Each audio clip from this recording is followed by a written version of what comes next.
Welcome to the nightclub, guys. It's your host, the Night Wrencher. Now, there's going to be a little bit of an echo for this video, and I do apologize for that. I'm trying to get some acoustic barriers that'll help with the sound, or at least a microphone that won't absorb all the echoes. But I've been getting a lot of requests lately, and a lot more than usual, trying to go over the accelerator pump system on a Holley Carburetor. And most of this translate to the 4150, the 4160s, the spreadbores, the 2 barrels, even the Dominators, as far as I know, all use the same exact accelerator pump system. Okay, so the flow of the accelerator pump system works like this.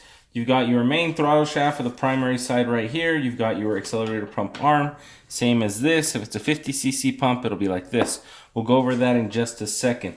So you're cruising down the freeway, you're accelerating a little bit. You want to pass a car, so you quickly accelerate into the main jet, so you accelerate. This little arm gets kicked up.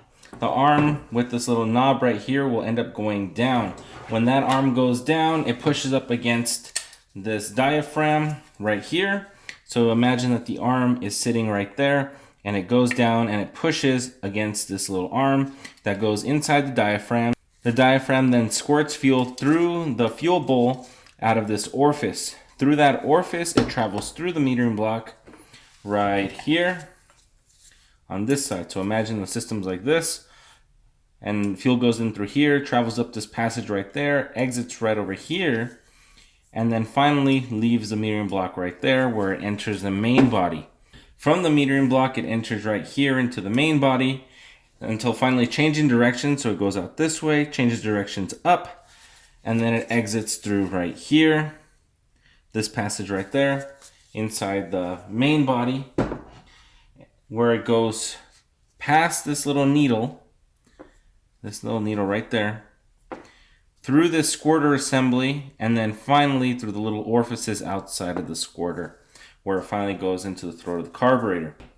Now that we've gone through the basic operations of the accelerator pump system, we're going to go through common problems and issues that people run through when they're modifying their Holleys for daily driver applications. Typically, when you're tuning for racing or you're tuning to go to the track, you end up setting your carburetor idle down. Maybe if we're talking about AFRs, we're sitting the carburetor probably around 12.5.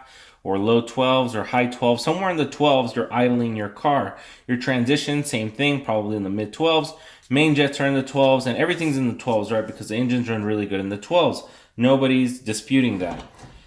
When you are setting a car up for drivability and gas mileage in your carbureted vehicle, a lot of people say don't run a Holley because Holleys just waste too much gas, just run an Edelbrock, blah, blah, blah, blah, blah. To that, I say if you can't get your Holley to perform the same or better than an Edelbrock, you're probably tuning your Holley wrong. The tuners that I talk to all say you don't really need a pink cam and no bigger than a 35 size squirter if your carburetor is set up correctly.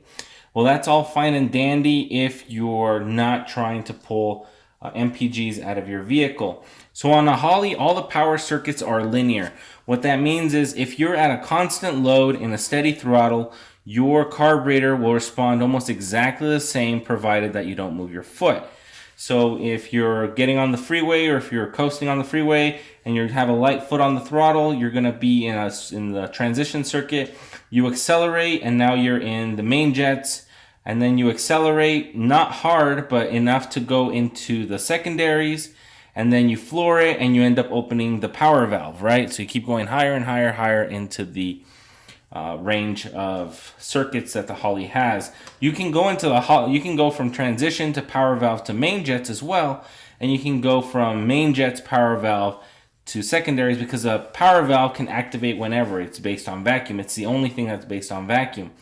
But when you're cruising on the freeway trying to pass, but you don't really need, you're not really stomping it, you're just changing directions. You're going from the transition to the primary circuit. So maybe you're cruising at like 16 inches of vacuum. You go to accelerate, you go down to 10, maybe 8 inches of vacuum, and then you pass, and then you reaccelerate, and then you decel, and then you go back to the regular speed that you were going before. Because the power valve, usually they're at 6.5. Let's assume your carburetor has a 6.5. When you change throttle positions, that instant airflow that goes through your carburetor, especially with a healthy cam, nice breathing heads, you're going to have a lot of airflow being restricted when you're at part throttle. As soon as you open it up, you're going to have that whoosh of air go through, and it's going to overpower your accelerator pump circuit, especially if you end up tuning your carburetor for gas mileage. What that means is, instead of tuning your carburetor in the 12s, speaking again in AFR, if you're keeping your carburetor, let's say in the high 13s, low 14s for the most MPG, what happens is as you go to accelerate, you're going to get out of that happy range of high 13s, low 14s. You're going to end up in the 15s, maybe 16 to 1. And then if you're really lucky, you'll go into the 17 to 1 and the engine will start misfiring like crazy. Even at the high 15s, low 16s, the engine will misfire. A lot of times when you start seeing a lean mix in your AFR, it's not because it's actually running lean, it's because it's misfiring. You're not burning the fuel and you're getting raw oxygen and raw fuel because it's not combined. You start seeing a lean mix in your AFR gauge, but we're going to go over misfires in another video. In this one, we just want to talk about the accelerator pump circuit specifically.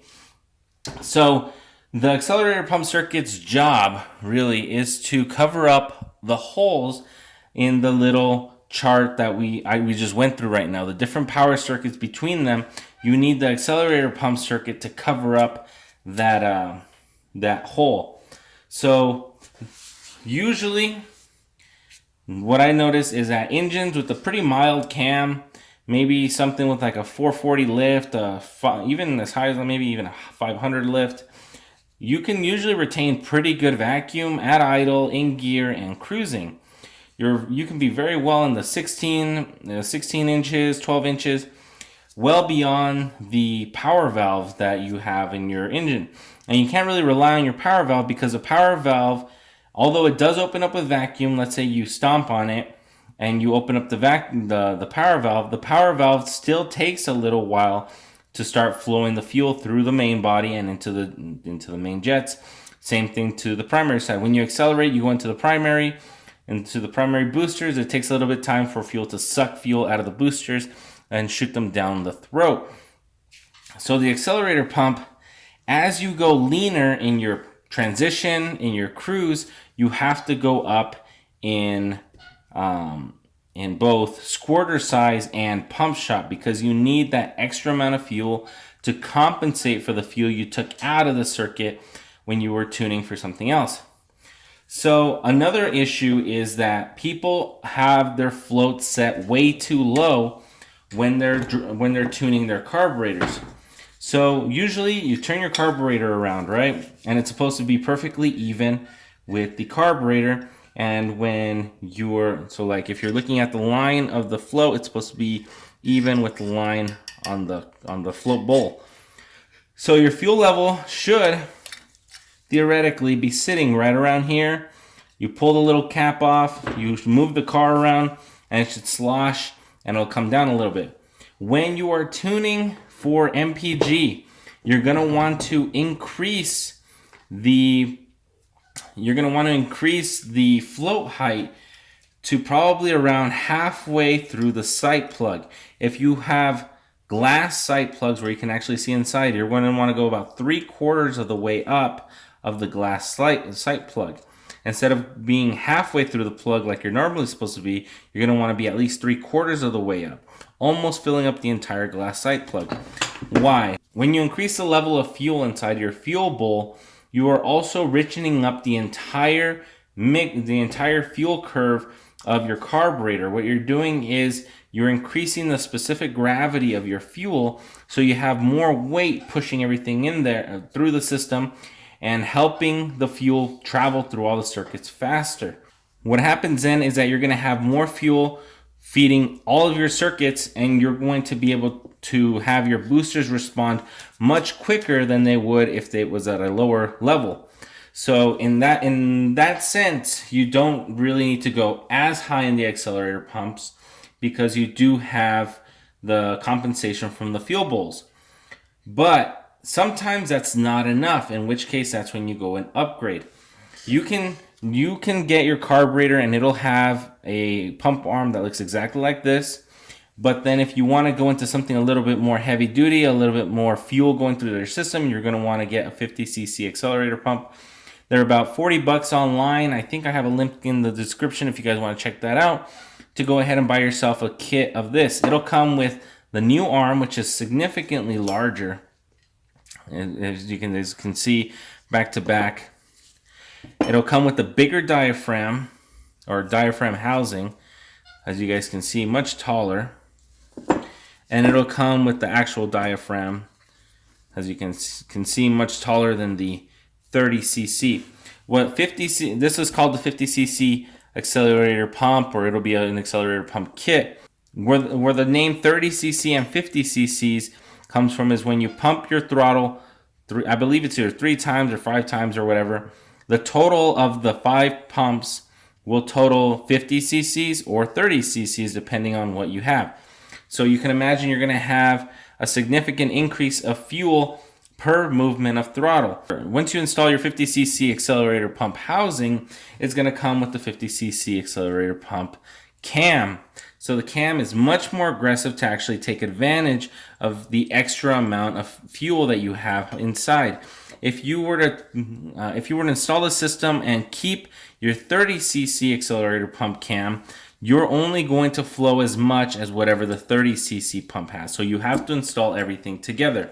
Same thing if you try to install this on a 30cc pump cam, you're going to max out the cam way before you're supposed to, and that's not good either. So you got to keep these systems by itself. A new 50cc kit will come with the new spring as well. So you're going to be able to just unbolt your old stuff, install the new stuff, and you should be good to go. Most new carburetors, or even a lot of the older ones, will be perfectly compatible with the 50cc system. Once you install the 50cc accelerator pump, you're going to be running the same nozzle you had before. So there's a couple different types. The ones with like the extended tubes right here, this happens to be a 31. And then we have this that have like the tubes that are like diagonal looking. This is also a 31. And then we have, this one's also a 31, looks exactly the same. This is also a 31, but it doesn't quite look like the one that I just showed you. So there's several different types. These are both 31s. Actually, all 3 of these are 31s, and they look very different. But they basically work exactly the same. They're just different models, different years. And then you have this one right here that's actually a 40. So this has a bigger, if we look at 2 very similar style accelerator pump nozzles, you're going to see that the hole for this one is significantly bigger than the hole for this one, almost twice as much. So what you're going to want to do is, if you have a standard aluminum one like this without any of the brass inserts, if after installing your 50cc accelerator pump, your issue has not gone away completely, because that does happen, you might have more fuel, but it's just not quite there. You do feel that little bit of a bump.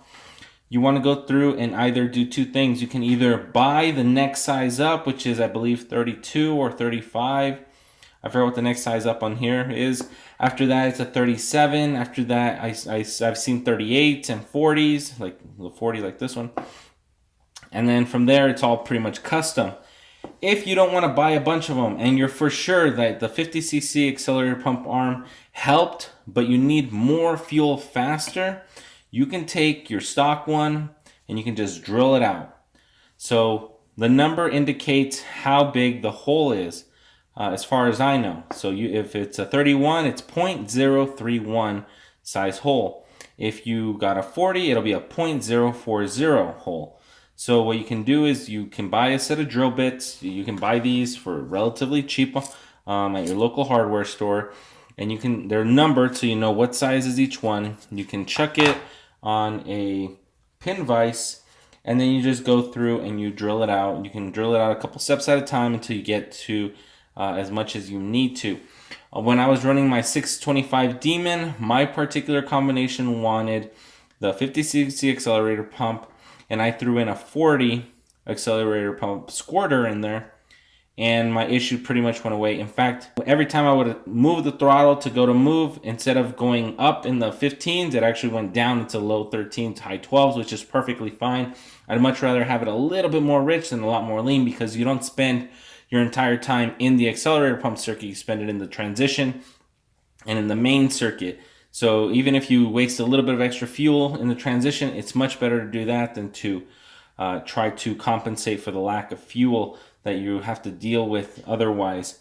That being said, everybody's system is going to want something a little bit different, and everybody is going to need to calibrate it according to what they need, their weight, their gear ratio, how much horsepower, and the type of cam that they're using to verify exactly what they need. Not everybody's going to need a 50cc, and not everybody's going to be happy with the little pink cam and the 30cc accelerator pump. So, hey guys, have any questions, post them down below. I'll see you guys all in the next one. Night Wrencher out.